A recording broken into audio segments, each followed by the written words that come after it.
Y'all already know what it is. Your boy Yaakov, what it do? The outlet to reality, the holders podcast in Vegas and Chicago. What up? This is the place where you want to have from your drama, or maybe have from your baby mama. Just kidding.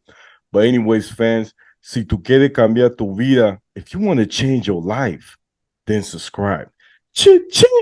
And by the way, fans, I just released my first book called Shabbat in Chicago. It's out on Amazon. Oh, Sam, my boy got it too. It's about an audacious single mom who opens her heart and home to 5 kids. So please check it out. And today we have a very special guest. I had him bring him back. He's been here a few times. He's loving it. So for the one and only Mike Alrich. What? Shalom, y'all. How you doing, my lord? Oh, brother, I'm doing good, man. I gotta tell you the story, man, how my day went today. I really gotta tell you. So today was a rough day. I had a lot of crazy people interactions, and it was just like they were testing my faith, like my patience. There you go, testing my patience. They said when you patience, God really tests you to see if you're ready for the next level. So it was a pretty rough day, and I was like, you know what? I gotta go to the gym. It's been 3 weeks. Let me go. So I head to the gym. I'm so excited, man. I feel like Arthur. Every day I'm walking down the street. I got my gym bag. I got my swimsuit. I'm ready to go swimming, which is one of my favorite things. All right. I get to the new gym, which I usually don't go, and I go, and I see a bunch of people chilling in the pool, just chilling. Like we're talking about people that it's sad to say they don't look like they don't want to work out. They're checking their toes, their hair. A bunch of ladies. Bunch of ladies, and it look like they ain't trying to do work. Like all I see is cutting the nails, um, splashing the water. I'm like, come on, man. I'm trying to do my laps. So I'm trying to. Well, it's not like a bunch of IG models. Right. I wish if it was, I would in the pool and start a conversation. So I'm waiting, right? I see one lady in one of the aisles of the swimming pool. And I'm like, girl, can you just go with your friend and just chill so I could do my lap? I'm trying to give her eye contact. And she sees it, I'm waiting, and she doesn't move. And I'm like, dang, man, this sucks. I don't know how long they're gonna stop talking, just chilling in the water. So I see this dude come in, really tall. All right. And he goes, hey, brother, you here for the class? I'm like, what class? He goes, oh, yeah, we're having a water class. And he goes, hey, that's why everybody's here, man. They're about to start. I said, what time? He goes, 6 o'clock. I'm like, dang, that means I got 5 minutes. I said, I ain't gonna be able to do my lap. And then he's like, it's really fun. I was like, nah, bro, I'm good. I was like, I was so disappointed. I left. I get you to sign up for some new stuff. Right. I was like, I ain't trying to. I was like, look what you're missing out on. Right. And I was like, nah, I'm good, man. I got my own routine. So I left. I was disappointed. I go home and I got so much anger because I wanted to swim. I was disappointed. So I was like, you know what? I'm gonna do some martial arts, something to calm my spirit. Some kata. Right, there you go. So I was getting ready, I was doing it, but I'm gonna be honest, man, after a few kicks, I could hear my body go like I couldn't do it no more. I was tired, bro. I was winded. I was like, dang, those 3 weeks definitely me. Yeah, I've never been a fan of the gym. My wife is a gym enthusiast, and I guess I just hit the books hard. That's my workout. I work my brains out. But yeah, never been gym fan. I mean, I liked riding bikes. That's about it.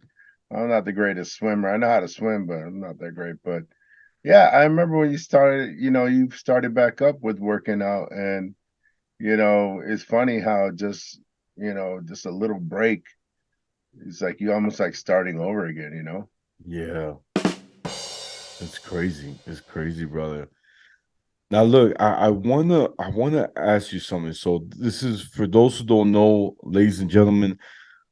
Brother Mike is one of the first people to actually read the whole book, and I'm so proud of him. Oh, Like I kept calling him, brother, did you finish? You're like, yeah. I'm almost there. I'm on page 85. Page 85. It's like cool, Yeah. cool. I'm And sorry I couldn't knock it out sooner, but it was a joy to finish it up last, week. And it's like there's an old saying that a lot of people start books and they don't finish them. So it's always, I mean, I've read a lot of books in my life, especially when I was younger. But as you get older, social media and all types of media steals time from, sitting down reading books. Only real reading I could say I do on a consistent basis is like reading Torah, reading the portion every week. And then, especially during, a service at Beshalom, I'm reading along with the person that's reading on the stage because I'm responsible of putting up the Hebrew for the viewers to see at home, that are watching virtually. So I'm reading along with them. So that's and then, I got a bunch of reading to do at work and a lot of writing. So that also steals time. It's like, so it was a blessing to sit down and, read for joy, which is my favorite thing. wow, it's amazing, brother. I love it. I love it. It's discipline. You gotta have time to read. I like reading too because it keeps my mind off of reality. Whatever I'm Mm. thinking of, I like to learn and grow. Wait, And wait, wait. So reading is your outlet to reality? it Ah. is. I like that. I like that. Oh man, you made me think of this song. Yeah, baby, I like it like that. I like it. I know that song. You remember that? You remember? Yeah. But That was from, wasn't that a movie that was like one of the big something? I remember that song was big back then, back yeah, in the 90s. yeah, yeah. It was like I think the name of the movie was called "I Like It Like That." It was Yeah, like, yeah, that was it. Yeah. yeah, that's the name of the movie, brother. Brother, That was brother. it, bro. I remember and that was back when like they first came out with the hot box, you know what I'm saying? Yeah. And it was like I watched that movie a lot of times. Was it? Yeah. Was it with like Woody Harrelson and Rosie Perez or something like that? I forgot the actors. Yeah, yeah. It was like in the Bronx or Brooklyn. They Or were something like that. Yeah. in New York somewhere. But it was a good movie. It's a classic. It's a Yeah, classic, brother. I And agree. brother, I want to ask you. So you being the first to read the book, Nah, what? I think your guy in Vegas finished first. Who finished it first? Oh Be yeah, honest. it was Josh and Tilly. Yeah, They from the there you go. There you go. they definitely I might have bought it before them though. you did buy it first. You did buy it I might first. have been one of the first people that purchased it, but I know someone finished it before me, which is good because that's the funny thing. Like when you're young, you have more time to do like Yeah, stuff like that. Once you get married, have kids, career, and all the activities of like participating in the shul or synagogue is you don't have much time to read. So when you're young, man, you can rip through some books. That's what I did. that's I true. read I read probably I want to say from the age of like, you know, man, I don't know, like 12 to 24. I probably read like 1,000 books. Like not little baby books either, like real books. So Dang. when you're young, get it in.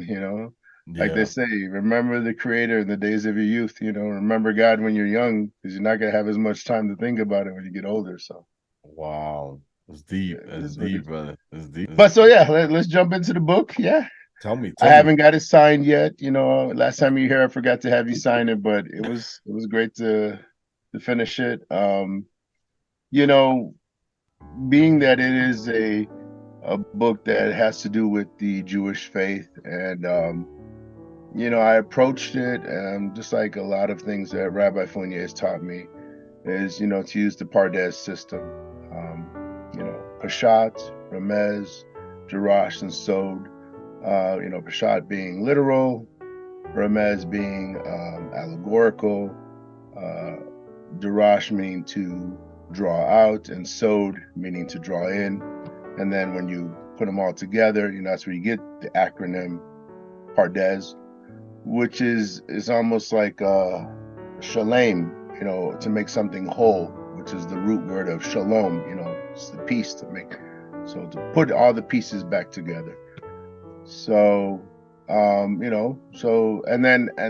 I taught my kids, because those are Hebrew, as we were teaching Hebrew, Rabbi Fournier taught me that, the reason you learn how to read Hebrew is so you can read Torah, and then you can, Torah being like the foundation of Judaism, the commandments are all in there, that when you approach everything, that you can also apply that, I don't want to say recipe, but that formula to everything. So, but explaining that to my kids was a little difficult. So I just, I broke it down to them in layman terms. So Pardes is like physically, Remez is like mentally, Darash is like emotionally, and then Sod is spiritually. And then when you put them all together as an acronym, you got something that's holistically explanatory, so that everything all together. So, like I said, your book is a Jewish book. So I approached it that way, as reading, almost like Cliff Notes in the Torah, I like that. or as they say, with the Tanakh, right? It's the Torah, the Nevi'im and the Ketuvim, right? Which is where you get the acronym Tanakh. And it's sort of like you have the Law of Moses, you have what they call the major prophets and the minor prophets. It's like your book is almost like, another chapter in this book. It tells about the story of how the Torah changed your mom's life, changed your life, and the lives of many strangers and friends who at one point were strangers, but they became friends because of things that your mom did based upon the Torah. Right. There's a lot of other stuff in there, but yeah. So that's how I approached the book, and I got lots to say, but I want to give you some time to reflect on that. I love it. I love it. I do want to say, like, I think what makes it stand out when you read it was the fact that you got to meet some of the characters Yes. in person. When I Yes. revealed the book to my mom, you met my Caruso Pablo, a Yeah. cousin slash brother. You met Michael, who happens to be my neighbor, who's in the Perkins. You met my brother Jimmy, who's one of the oldest. So it was nice that you got to And don't forget, I've met your mom several times, so it was nice to learn her story, and because I think I've been hanging out with your mom like I've known her for maybe like 13 or 14 years, ever since Elder Carmen was at your place. So like, you see a person you don't know much about them, and then you read a book that's describing a lot of stuff about them, and it feels like, wow, I didn't know I was hanging around this magnificent person all these years. I just knew she was a good person, but now I get to know some of the good deeds that she did in her life. So I thank you for that. of course, brother, of course. So like if we touch on it the way that I framed it, physically, just like the story of what happened with your mom, and how she came to the States, and then how she almost like got stuck here, and then she went back, but she still was determined to come back. Like that speaks to the physical aspects, the actual struggle, of leaving her native land to help someone else, and then leaving once again, and in turn helping many more people. So it was almost like that first, like the Torah says, I think it's Abraham to forget what it is, the Torah portion. Oh, I know which one. I know which one you're about to say. Come on. It's the one where he says, but it was Isaac. The one I'm thinking about is Isaac, where he says, "Where you go, I go. Where you stay, I stay." No, I think that's from the Book of Ruth. I'm talking about Oh man, like where it says, what's coming to mind is Lech Lecha, which means like, go for yourself, but it's escaping right now. But when it was when God or Hashem told Abraham to get up and go. And Mm. so it's like your mom heard that calling as well. She got up and she came to the States. Mentally thinking about like a lot of stuff with your dad, and how it seemed like he loved your mom, but he wasn't in love with her way of life, which ultimately sort of is what separated them, if you really think about it, because the things that happened in the book, if he was more into her belief or her faith, they may have never happened, because there's a lot of commandments against what happened with him in the book. I don't want to spoil it for anyone who hasn't read it yet. So he didn't have the same mindset as your mom did, and he didn't understand how to apply. Um, like when you read Torah and you're reading the Talmud, or you're reading whatever writings from the Jewish faith, it's supposed to change you. It's not supposed to be superficial. It's supposed to change your mindset, your outlook, the way you think of things. And then emotionally, we see a lot of distraught throughout the book, because the fallout, like with your mom, and how your dad was literally destroyed her writings, and that's a very emotional thing, sort of goes back to all the atrocities of history, where like if you want to destroy someone, you just burn their history, and it's sort of that happens with your mom. Like she put together this writing and he was like, I'm going to burn it. It's like, I mean, could have just threw it away or something like that. He had to burn it. So you know that leaves like a stain on the memory. It really hurts. And then just spiritually, like think about like all the stuff that your mom was doing, and like a portion of the book where you said that like your dad was they were separated, they had moved on from the relationship, but he would still come over for Shabbat. So it was sort of like, even though they were done, she was still leaving a door open, a way that he could be a part of your life, and in a small scale, part of her life as well. Like forgiving him might have been a lot easier because he was attending the spiritual gatherings. And altogether, from beginning to end, the book it's a very spiritual book. And as we've spoken about many times, it's your legacy. I would argue with that. It's more of your mom's legacy, and it's like maybe the foundation of your legacy. And in future writings, we'll get to learn a little bit more of what you want to do different from your mom, or to build upon what she's done.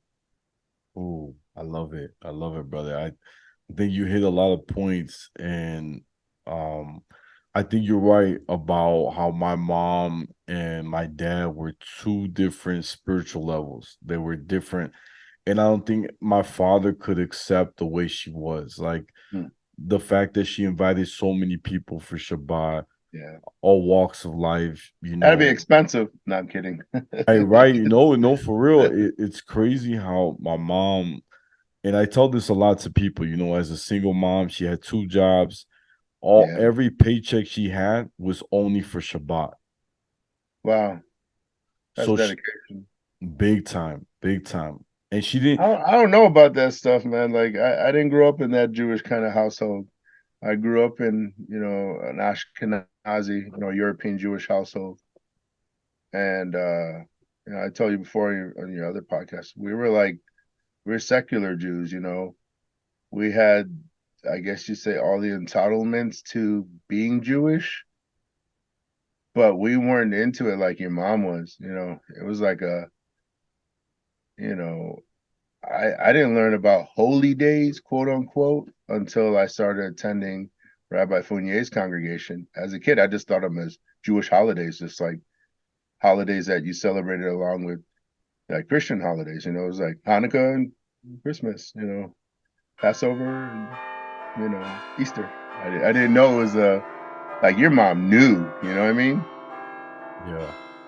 and she taught you, so you came up in this way of life, even though it's been, I don't know, at least 4 or 5 generations in my family, my mother's side, we weren't really into it the way your mom was. It's really impressive how far she went, to keep the faith. Yeah. Yeah. And you know what's crazy? Speaking of that, I have a lot of family and friends that they think my mom is crazy for having so many people living in the house. There was one point I mentioned in the book. I think I had like 17 people living in my mom's house. And when people hear that, they think something's wrong with my mom because it's not normal. The typical normal, quote unquote, is like having two parents, having your kids, that's it. But my mom, she broke the barriers, right? She's like, anybody that needs a place to live, their house is their house. And you know, one of my sisters told me, it's interesting how your mom always gave the guests a room. And Yeah. I A lot of always, times I see in the book, she gave her right, the best room, the best of the best to the guest. That's like Abraham once again, and right, hospitality. That's big. Because something I didn't mention in the book, but there's hmm, something that really stood out um, about my mom and her teachings. I remember I told my father, this is like years later, right? This is during the pandemic. When I saw him after 15 years, I told him, when I used to come over to your house, my dad used to have a condo.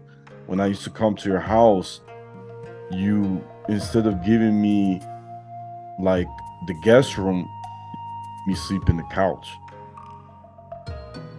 And I said, it's crazy because I'm your first son, firstborn. I I look more like you than my other siblings, my other brothers, and you could have done that. And I learned that my mom has definitely understood the importance of hospitality. Like you want your guests to get the best, and when they walk out of the house, they look back like, wow, they treated me like family. My father, he didn't really understand it, but then I explained it to him again, like, you know, your kids are gonna watch that, when they get older. I learned the things to not to do, right? That's a big key, gotcha. you know. But yeah, I think it's amazing on how my mom is able to, and I'm gonna be honest with you, something that I also left out in the book. When I had so many people in the house, right? I remember like yesterday, I pulled my mom to the side. I said, "Mom, I hate that I have to share my room." You know what I'm saying? I I want I my get own it. space. Every time I got a phone call, I want to talk to a girl. I can't because I gotta share my room. And my mom said to me something really powerful that till this day I still remember. She's like, "This is my house. I could do whatever I want." She's like, "When you have enough money, you can move out, do what you want, have your own rules. But let me tell you something. This house is going to teach you something you're not going to learn in school. And that is how to deal with personalities. That's a Mm, big key. I got to live with people that had bipolar syndrome. oh, Uh I got to live with people that had anger issues, different characteristics. And my mom is so right because she said, what you're gonna learn here is gonna prepare you for the streets. So I'm older. I worked at schools, I worked at different places, and I already can see when I meet somebody what they got. I say, okay, this person I know I'm working with, or I know how to de-escalate the situation, yeah, that's very depending on good. what they have. You know what I'm saying? Let me ask a quick question related to this. Yeah. Yeah. So it was like what? She was having Shabbat dinners for like 10 years. Is that right? So she had it for about, I would say, since I was like about like 12 or 13ish, Okay, all the way until till college. so what was it? What were college is what 24, 25? Yeah, so I graduated 23. Okay, 20. So it's about 10 years, no? Give or take. Yeah, 10 years, 10 years. So in that 10 years time, I mean, by your estimate, how many different people did she have over for Shabbat dinner? Oh, so many, so many. Take a shot at it. Guess. Man, I would say I can't even count, but I could tell you that I remember their face. Okay. I may You not say know. more than 1,000? I If was, you had 100 at one dinner, yeah, so more than 1,000? I would say maybe more. Yeah, So would you maybe around there. 2,000? Maybe around there. Maybe 1,000. I would say because my mom, she, like I said, she had, and like understand this when we did the Shabbat, right? Sunday, Carmen would lead a class on the Parsha or something that had to do with the Tanakh. Okay. So not only would I have my, and I mentioned a little bit in the book, like I had my siblings and I had my neighbors to come and hear and listen to these stories and to debate and to feed off each other's. Sometimes we had guests that we've never met. My mom just met them maybe at a store or somewhere. Okay. She's like, "Hey, I come through a class Sunday," and I think it was so cool because a lot of people they tell me like when I go study, like right now I study at the Colel and I'm with like a bunch of young men like in the age of 20 to like 30. That's the age group. And it's crazy because they're shocked, even the rabbis, how much midrash I know. Hmm. And I they're like, understand. where'd you learn this? Like, how did you? And I said, I tell them all the time, if you would have met Carmen, if you met my mom, they will quote like from Oh, word to word. You know what gotcha. I'm Probably saying? could do something in Hebrew too as well. Yeah. Yeah. So Well, no, the reason I asked the question because what's at the heart of the book is that um, many of the guests were not of the Jewish faith, had no background, and so what I'm trying to get at is that, like I said, let's just say there's 1,000 people that was exposed to Judaism that would have never been given the opportunity unless your mom opened her doors to them. That's a real mitzvah, yeah. real blessing. I bet you still haven't looked up the word for miracle, huh? Yeah. I looked it up. It's Nes Nun Samech, but there's more to it than that. But there's different words. But yeah, it was miraculous that there was a place for people to be welcome into, and even if it was just for a couple hours to be exposed to some Torah, some Talmud, some Mishnah, right? There's so many different things, and who knows, we're talking about one of the guys in your book, like that held him through a really dark period in his life. If you didn't come to those gatherings, and maybe that would be your next book. You go out and find these 1,000 people, and they tell you how attending, Shabbat in Chicago at your mom's house changed their lives, huh? Right. Yeah, it's Sounds true. like a sequel. Right. Oh man. No, that's good. That's good, brother. I think that, something that my mom really believes is that even though people may not be Jewish, right? Yeah. I believe personally that we all have a chispa, a spark of Hashem in us, some sort of way. The reason why, because Chutzpah? Huspa is the Hebrew word, but in Oh, Spanish it's chispa. oh, okay. Chispa, Good up. Thank you. Okay. and All right. I'm learning as we go. right, right. And I really believe that's how my mom didn't see no one different. She Hmm. believed that we were all connected, that we all somehow to draw them closer, connect with them. I think that's a gift, right? Finding ways how to even have a conversation, right? Just Yeah. to break these walls. And um I think that's a beautiful thing, because if not, if you don't have that kind of mindset, then we exclude ourselves from everyone, that we only stick to our own group. You can't. Something that Rashi said, I love what Rashi said, that for some people it's hard to practice, and we still got Mhm. time to practice. But Rashi said the reason why the Hasidah bird is not kosher. Now the Hasidah bird comes from the word chesed, which means does kindness, was because that bird only helps its own kind. Mm. So it's not kosher because we didn't come in this world to only help our Jews. We came into this world to help others.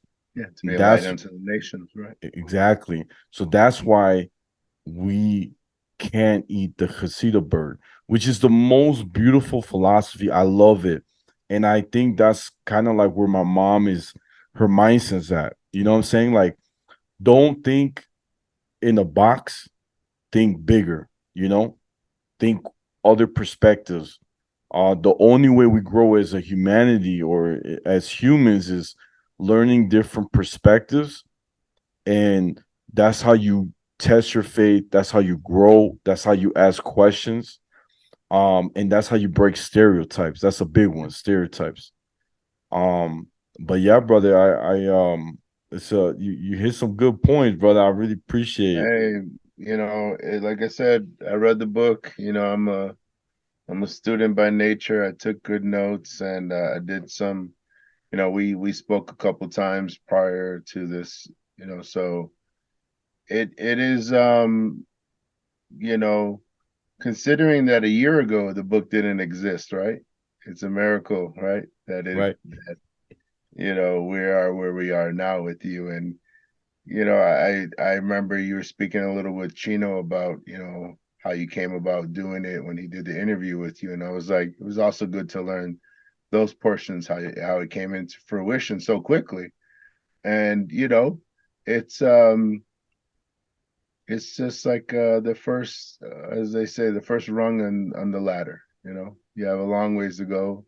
You talk about like David's ladder. The angels were descending and ascending. It's just the first rung on the ladder. So as you're going up, positive energy is coming down, and we'll see what the next rung on the ladder is, right? That's true. So there's that. And then as always, thanks for having me back. It's a blessing always coming on. I'm sorry it's been a while, and like I said, I'm sorry it took me a while to get through the book. I should have. I mean, and in all honesty, like had I had the time, I could have knocked that out in one day. But sitting still for several hours in a row is impossible anymore. So Yeah. while you're young, you're not married, you don't have children, house, multiple cars, enjoy reading more, brother. Okay, you and your fans. When you get all that stuff. Reading is almost like sleep. It's sacrificed. Yeah. That's Probably true. like reading is probably one of the main things that benefits you in life, Yeah.